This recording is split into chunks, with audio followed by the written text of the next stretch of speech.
श्री गणेशाय नमः।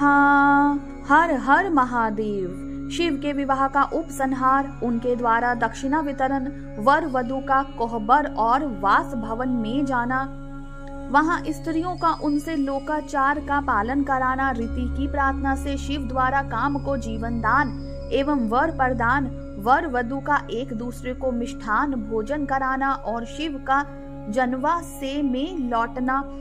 ब्रह्मा जी कहते हैं, नारद, तदनंतर मेरी आज्ञा पाकर महेश्वर ने ब्राह्मणों द्वारा अग्नि की स्थापना करवाई और पार्वती को अपने आगे बिठाकर वहां ऋग्वेद, यजुर्वेद तथा सामवेद के मंत्रों द्वारा अग्नि में आहुतियां दी।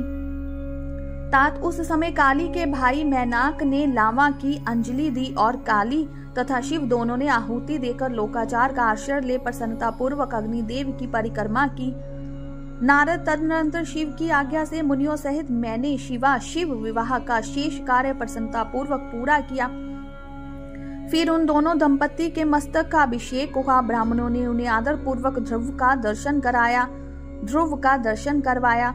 तत्पश्चात हृदय लंबन का कार्य हुआ। फिर बड़े उत्साह के साथ सव्य सित वाचन किया गया। इसके पश्चात ब्राह्मणों की आज्ञा से शिव ने शिवा के सिर में सिंदूर दान किया। उस समय गिरिराज नंदिनी उमा की शोभा अद्भुत और अवर्णनीय हो गई। फिर ब्राह्मणों के आदेश से वे शिव दंपति एक आसन पर विराजमान हो भक्तों के चित्त को आनंद देने वाली उत्तम शोभा पाने लगे।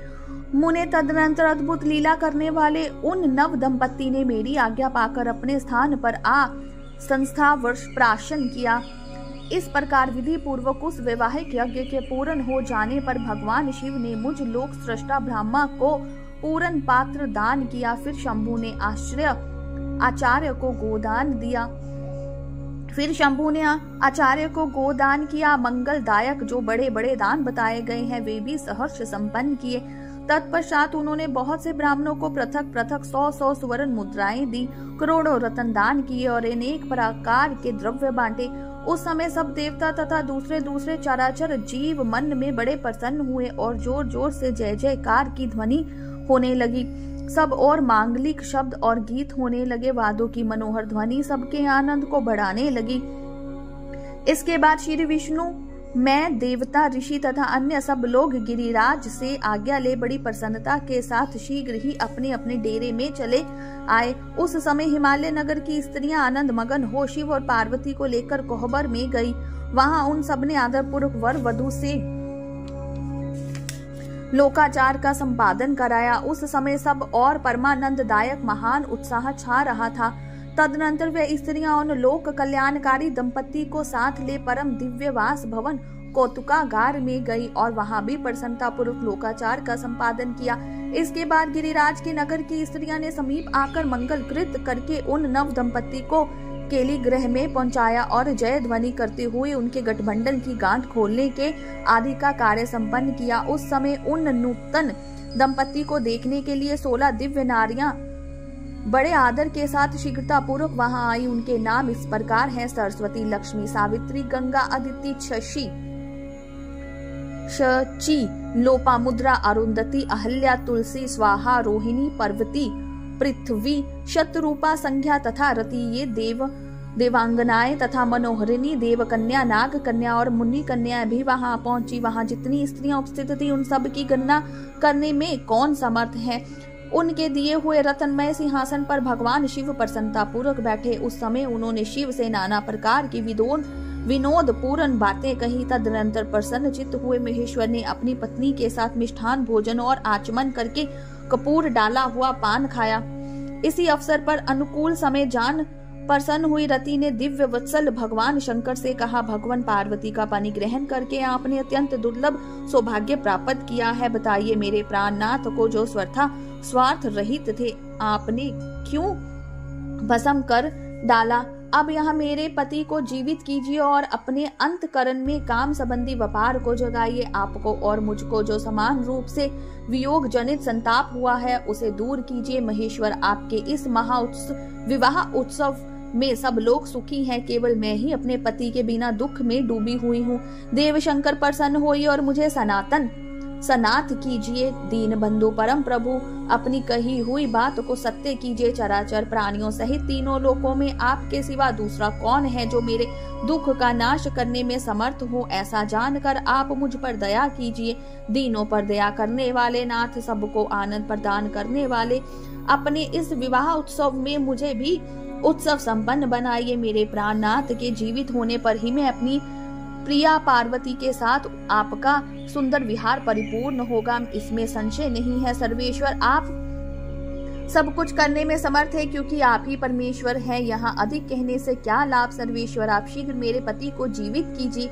ऐसा कहकर रति ने गांठ में बांधा हुआ कामदेव के शरीर का भस्म शंभू को दे दिया और उनके सामने हा नाथ कहकर रोने लगी। रति का रोदन सुनकर सरस्वती आदि सभी देवियां रोने लगी और अत्यंत दीन वाणी में बोली, प्रभु आपका नाम भक्त वत्सल्य है, आप दीन बंधु और दया के सागर हैं। अथा काम को जीवन दान दीजिए और रति को उत्साहित कीजिए, आपको नमस्कार है। ब्रह्मा जी कहते हैं, नारद, उन सभी की यह बात सुनकर महेश्वर प्रसन्न हो गए। उन करुणा सागर प्रभु ने तत्काल ही रति पर कृपा की। भगवान शूलपाणी की अमृतमय दृष्टि पड़ते ही पहले जैसे रूप और वेश में चिन्ह से युक्त अद्भुत मूर्तिधारी सुंदर कामदेव उस भस्म से प्रकट हो गया। अपने पति को वैसे ही रूप करती मद मुस्कान और धनुष बाण से युक्त देख रति ने महेश्वर को प्रणाम किया। वे कृतार्थ हो गई।